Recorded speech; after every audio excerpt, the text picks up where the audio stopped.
আফগানিস্তানের ৩টি প্রদেশে পাকিস্তানের বিমান হামলায় ৩৮ জন মারা গেছে। নিহতদের বেশিরভাগই নারী ও শিশু। এই হামলাকে আগ্রাসন উল্লেখ করে নিন্দা জানিয়েছেন তালেবান মুখপাত্র জাবিউল্লাহ মুজাহিদ। তবে পাকিস্তানের দাবি, পাক আফগান সীমান্তের সন্ত্রাসী গোষ্ঠীর আস্তানা লক্ষ্য করেই এই হামলা চালানো হয়েছে।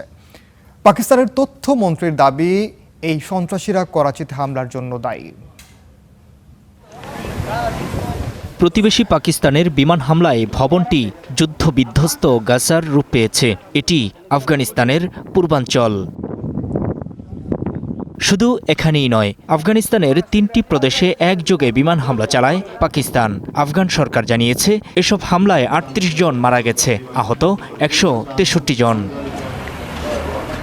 বাসিন্দারা বলছেন, হামলার জন্য এমন সময় বেছে নেওয়া হয়েছে যখন সবাই ঘুমিয়েছিল। ঘুমন্ত মানুষের উপরই হামলা চালায় পাকিস্তান। তখন রাত প্রায় 12:15। বিমানটি যখন এসে এই বাড়িতে আঘাত করে তখন সবাই ঘুমিয়েছিল। বাড়ির ভেতরে শিশু, নারী, পুরুষ ও বৃদ্ধরা ছিলেন। তারা সবাই ঘুমিয়েছিলেন। তারা খুস্তে বোমা হামলা চালিয়ে শিশু, নারী ও বয়স্ক নিরীহ মানুষকে হত্যা করেছে। কুনারেও তারা শিশু, নারী ও ছাত্রদের হত্যা করেছে। এমনকি আমাদের ক্রিকেট খেলোয়াড়দেরও হত্যা করেছে। এটা আমাদের কাছে নতুন কিছু নয়। গত ৫০ বছর ধরেই পাকিস্তান আমাদের ওপর অত্যাচার করে আসছে।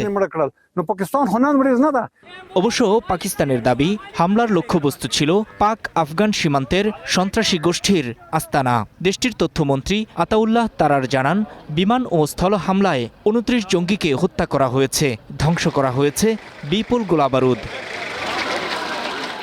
পাকিস্তানের তথ্যমন্ত্রীর দাবি, রোববার রাতে পরিচালিত এই অভিযানটি ছিল একটি সন্ত্রাসী গোষ্ঠীর বিরুদ্ধে, যারা করাচিতে প্রাণঘাতী হামলা চালিয়ে ৩ নিরাপত্তা সদস্যকে হত্যা করেছে। তবে আফগান কর্তৃপক্ষ বরাবরই তাদের ভূখণ্ডে সন্ত্রাসীদের আশ্রয় দেওয়ার অভিযোগ অস্বীকার করে আসছে। তালেবান মুখপাত্র জাবিউল্লাহ মুজাহিদ এই হামলার নিন্দা জানিয়ে এটিকে কাপুরুষোচিত আগ্রাসন বলে অভিহিত করেছেন। ২০২১ সালে তালেবান ক্ষমতায় আসার পর থেকেই পাকিস্তান ও আফগানিস্তানের সম্পর্কে টানাপোড়েন চলছে। গত ফেব্রুয়ারিতে কয়েক সপ্তাহব্যাপী যুদ্ধের পরও পরিস্থিতি পুরোপুরি শান্ত হয়নি। নূর মোহাম্মদ, স্টার নিউজ।